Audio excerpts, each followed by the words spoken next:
So you are the MDT mentor for the OCS board certification study preparation process. So would you share with us how the process works?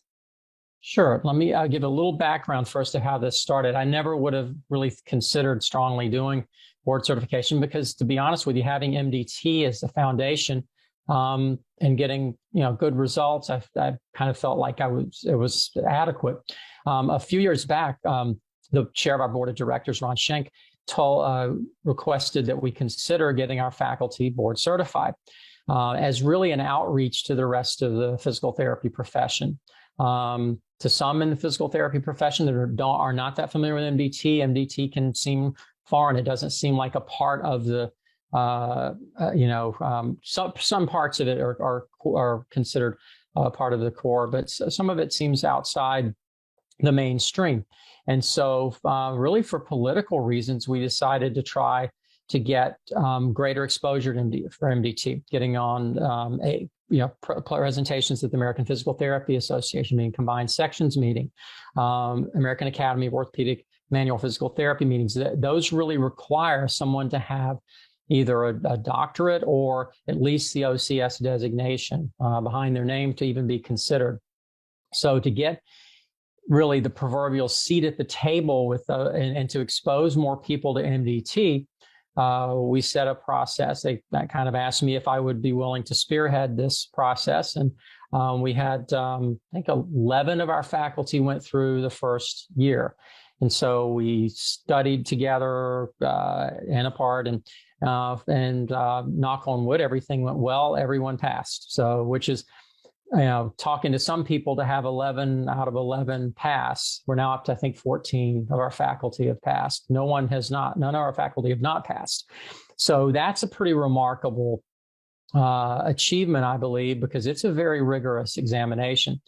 In the process of going through this, I will admit that other than just giving cursory attention to things outside the MDT world, I really didn't pay as much attention to what was happening in the spine or extremities in the other areas. And so, and kind of wondered, what is it that people are getting if they're not doing MDT as the foundation, using that word, but for PT education, what are they learning? And so this, as an educator, exposed me to what it is that students are getting in the DPT program, so that when I teach a part A or a part B, I know where they're coming from. I know what information they've received. And so, one of the things with being an instructor is you want to meet people where they are. And that's really helped me in a great degree with that. So we'll talk a little bit more about pros and cons and things like that. But so I saw, there would be some benefit to kind of knowing that.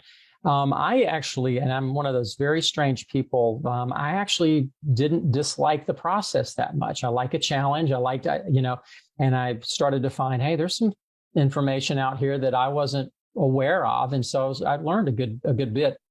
Right. So when that process was over, I said, we don't need to stop with faculty. I think we need to get more MDT people through the process.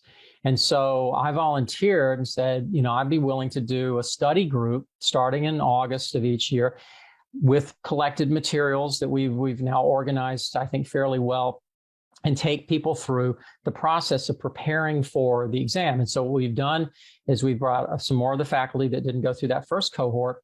We've now also brought some diplomats. We've opened it up to diplomats, and eventually we want to open this up to credentialed clinicians as well. So we're kind of working through, and this is something that I do just because I enjoy it. There's no cost involved or anything like that. But it's to try to guide people through the process, and what we've entitled it the OCS for the MDT trained clinician, because it is different. What you're learning goes against the grain. There's certain things, especially when it comes to the spine, that are not MDT. Now, the good thing is for the lumbar spine, a lot of what is taught, because it is so evidence-based, is MDT.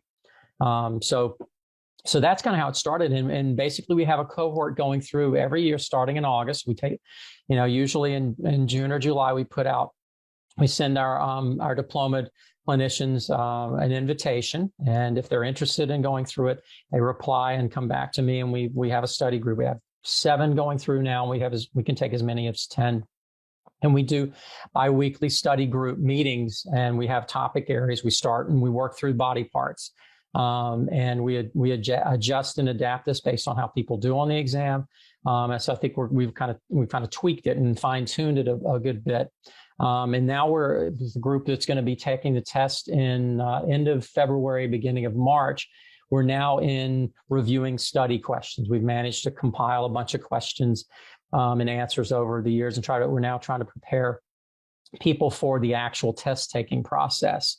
So I think it's a good process. It's very rigorous, and there a lot of reading, and people obviously are still working in the clinic, so it takes quite a commitment to do that.